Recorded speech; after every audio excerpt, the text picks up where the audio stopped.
In this video, I'm going to show you how to improve and become much better as a trader no matter what your trading style. So it doesn't matter if you're a trend trader, counter trend trader, structure-based trader, Elliott waves trader, whatever trader you might be, whether it's swing trading, day trading, intraday, I'm just going to show you a technique that if you apply this in your trading, you will become a better trader. You'll have way more opportunities, you'll be right more, which will ultimately boost that equity curve in your trading account. All right, so before I get stuck in, I'm going to do a little demonstration here for you. I want you to think of in terms of building discretion so that you can add aggression to your trading, but without compromising on high quality setups. So we want to be right more, we want to take better quality trades, we want to have bigger reward to risk profiles, and we want more opportunities. Well, how's that possible? Well, I'm going to show you right now. And as you develop as a trader, you need to be developing this way. This is what's going to make you the best trader you can possibly be. So on this situation here on the pound yen, you guys might know that I've been looking at this for a while, long bias, okay, and this is in play at the moment, right? Now I'm going to give you an example for a structure-based setup first and foremost, and let's just say that this plays out, right? And up here we're looking to short this trade. We're looking to short or sell a position here up at these highs at 207. And that's what we're looking at for our next move. So we're long up to that level and then we're looking to short the market at that level. Well, instead of just having a set of rules that you follow over and over again and you miss out on opportunities, right? Try to be dynamic with your rules so that you can get involved with more opportunities whilst keeping the high probability side of the market on your side. Let me explain what I mean. So when we approach this level, I'm going to be looking at the higher time frame structure. I'm going to be looking at how many times has that level been tested. This is one example of a structure-based setup. You can do this in trend, you can do it in pullbacks, you can do it in whatever, right? So let's just say, look, we've got this high level of structure, this major level of structure, right? So major structure level, right? And as price pushes up towards that level, what I'm going to do is I'm going to go out to the higher time frame and I'm going to look at how many tests of that level. And I'm checking support and resistance. I want to know how many tests of that level are there so that it can meet my rules of engagement into the trade setup. But instead of just having one rule and only being able to enter if one set of conditions are met, think about it this way. You can dynamically adjust your approach based on how many times that level's been tested, but then how you decide to enter. So for instance, if we've got two tests, right? Two tests of major structure, we might use what we call a 2618 entry. And that is a conservative entry that looks like this, where you get the double top and then you violate this retracement and then you push one final push up to the 618 retracement and then you short the market there, right? And that is a conservative way to enter because you're thinking, right, we've got the double top, we've retested, but I want extra confirmation. So you wait for the new low, then you wait for a final push up, and then you short the market, right? So you're waiting for ultimate confidence and confirmation that we're likely to reverse at that point, right? Now, that's if you get two tests. You're allowed a 2618. Well, if there's three tests, right, you might say, well, if we have three tests on higher structure, I can enter on a double top, right? So now all of a sudden you don't need this bit and you enter on a double top. So your entry will be here on that second test. So you've become a little bit more aggressive based on historic respect of that level. Does that make sense? Let's take it a step further, and I'm going to explain to you in a minute how you can use this in your target taking, your stop loss, your position size. Honestly, this is what real traders do. This is what pro traders do. Okay, so now we say, okay, well, if we have 5 tests, right? If we have 5 tests, I don't even need to wait for a double top. What I can use then is a 3-bar reversal. So you can see the number of tests is going up and the aggression is going up, right? So the aggression is going up to match the number of tests historically. So a 3-bar reversal would just be you wait for a candle, bullish candle, you might get a Doji or something like that here, and then you have a lower low, lower close, and this is called the 3-bar reversal. So you might say, okay, well, I still have to wait I wait for the bullish candle, I wait for the indecision candle, and then I wait for the lower low lower close. And if we get the lower low lower close candle, that's a 3-bar reversal complete and I can enter.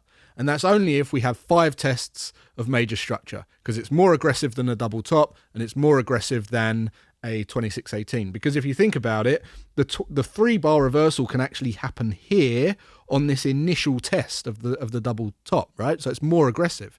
You're not waiting for the double top. Let's take it a step further. You could say, if we have 7 tests or more, I don't even need to wait for a 3-bar reversal, right? What I do need to wait for, though, is a certain candlestick formation. And that could be a high test candle, it could be a doji candle, or it could be tweezer tops at the least, like the most conservative, sorry. So you either wait for up here, where we're looking for this entry, right? Let's draw it out again.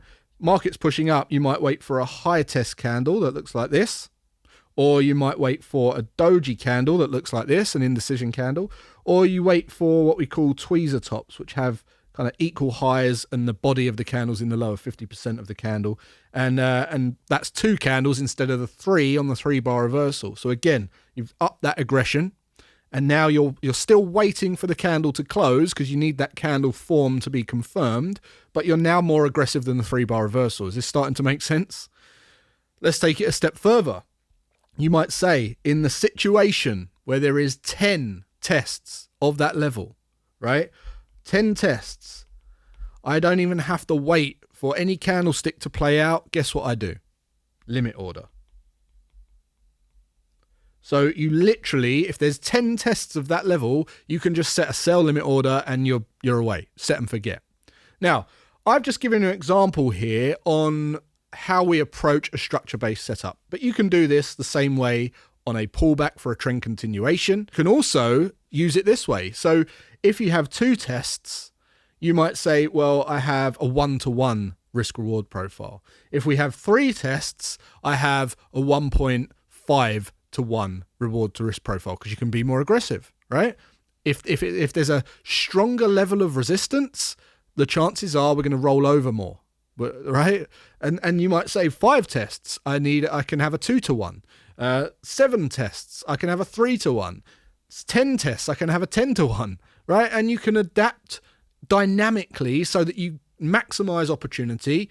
You're getting in the best setups, you're right more, and you're making more money in your trading. Make sense? Then you can take it a step further. You could say, I tighten my risk, tighten my stop loss. You know, maybe at 10 tests, you just do a 10 pip stop loss above the previous high.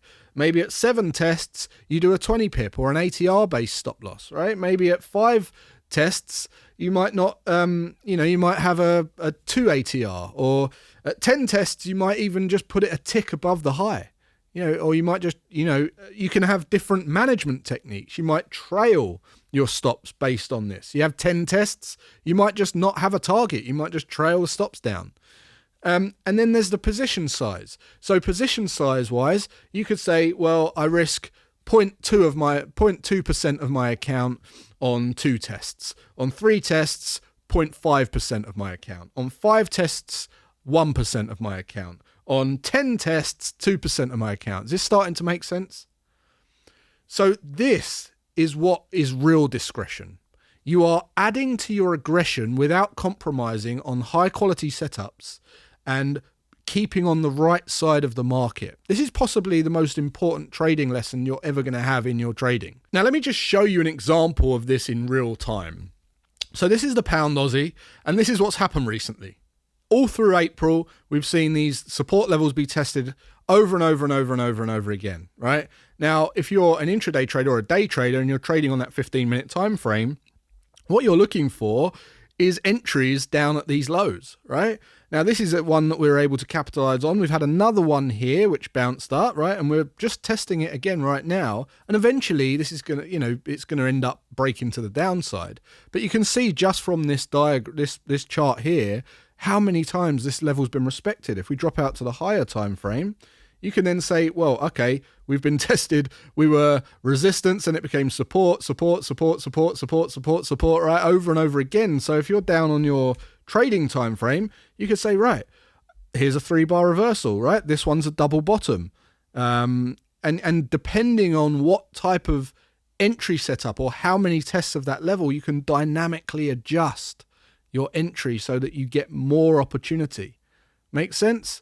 So I hope that's been helpful. Let me know in the comments if you have any other way of building this aggression discretion, I call it, by optimizing the number of opportunities that you get and how you dynamically adjust your position size, your risk management, your trade management, your entries, whatever it might be. Let me know in the comments. I hope it's been helpful. I'll see you in the next one.